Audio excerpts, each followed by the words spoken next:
आप देख रहे हैं कॉर्पोरेट रडार। कुछ देर पहले हमने बातचीत की है कावेरी सीड की मैनेजमेंट के साथ, और अब एक और मैनेजमेंट से बातचीत कर लेते हैं। नंबर्स पे बातचीत करने के लिए जीएमआर इंफ्रा की मैनेजमेंट हमारे साथ मौजूद है। मिस्टर मधु टेरडाल हमारे साथ मौजूद हैं, group CFO.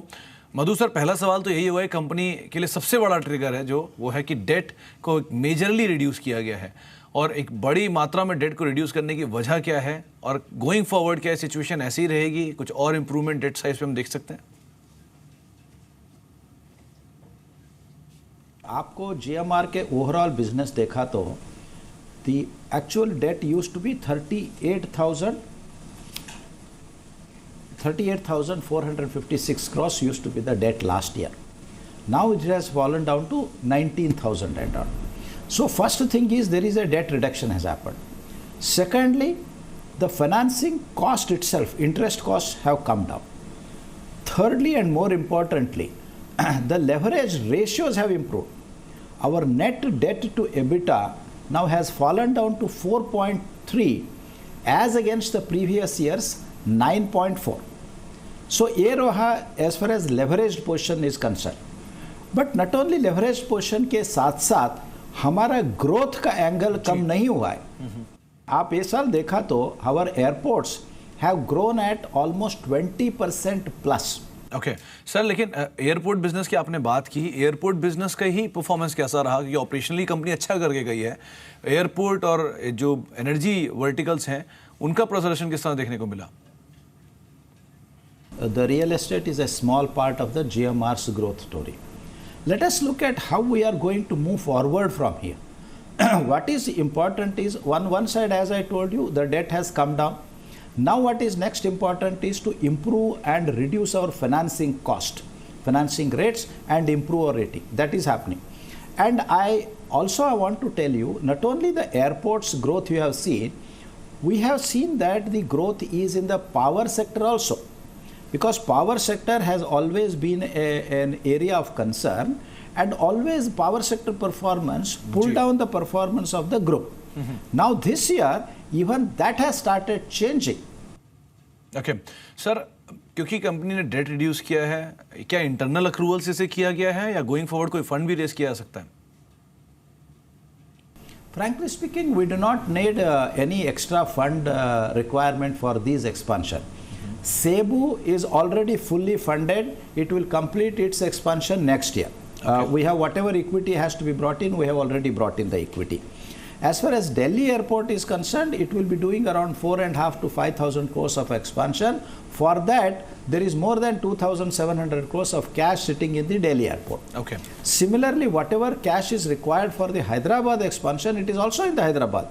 Okay. But as an overall planning, GMR will be pursuing variety options.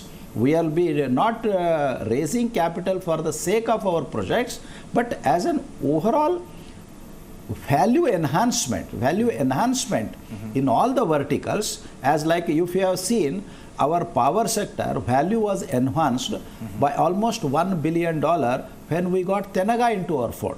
Okay. Like that, we may do in these kind of things in a variety of businesses, but that is not required for the purpose of funding, but that is required for the value creation in variety of segments. Okay. So we will continue to pursue variety of opportunities. Sir, Delhi और हैदराबाद दोनों ही airport ने इस बार dividend दिया है, पहली बार ये dividend दिया गया है।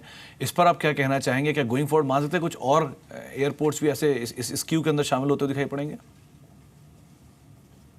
Because overall the airport business in the entire India, especially now with the announcement of Udan scheme by the government of India and all, the air revenue, air passengers you will be using the airports will be now significantly high.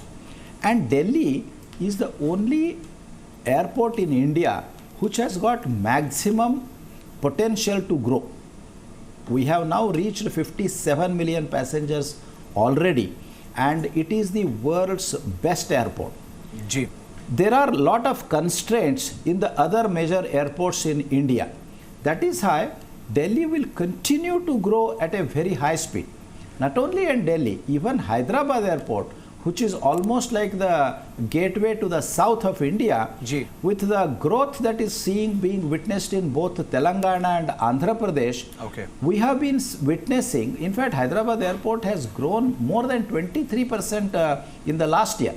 Okay sir, Goa airport को भी आपने recently अपने portfolio में शामिल किया है, क्या एक डिविडेंड की उम्मीद वहां से भी हम लगा सकते हैं दिल्ली और हैदराबाद की तरह?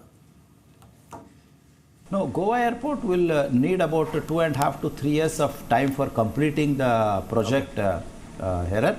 So we will take some time to complete. So actually the real profits now start going added by Cebu airport. Ji. You know, already within 3 years the profitability of Cebu airport, now this year it has added 107 crores to the net profit area. जी, चलिए बहुत बहुत शुक्रिया मधु sir, अपना समय हमें देने के लिए, हमसे बातचीत करने के लिए, विस्तार योजनाओं पे और कर्ज के स्ट्रक्चर पे बातचीत करने के लिए बहुत बहुत शुक्रिया।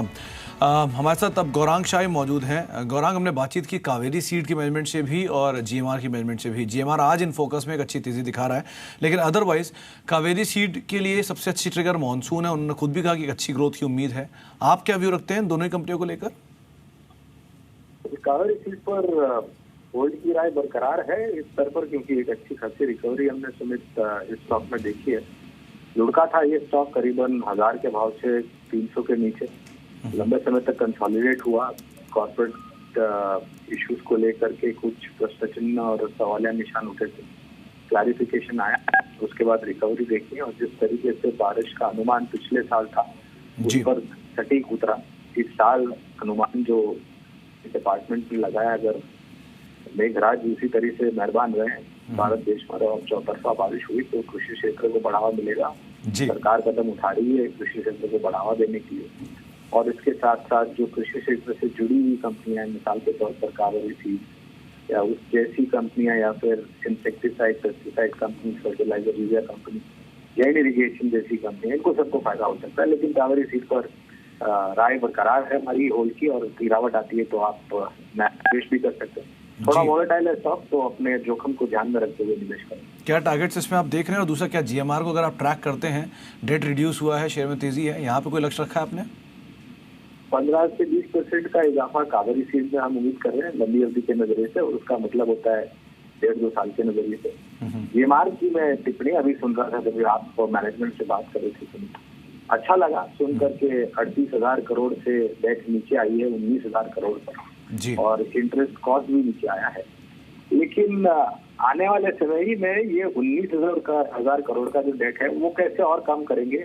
अनवायबल अगर उनके पास कुछ बिजनेसेस है, लैंड पार्सल्स है, उसको बेच करके।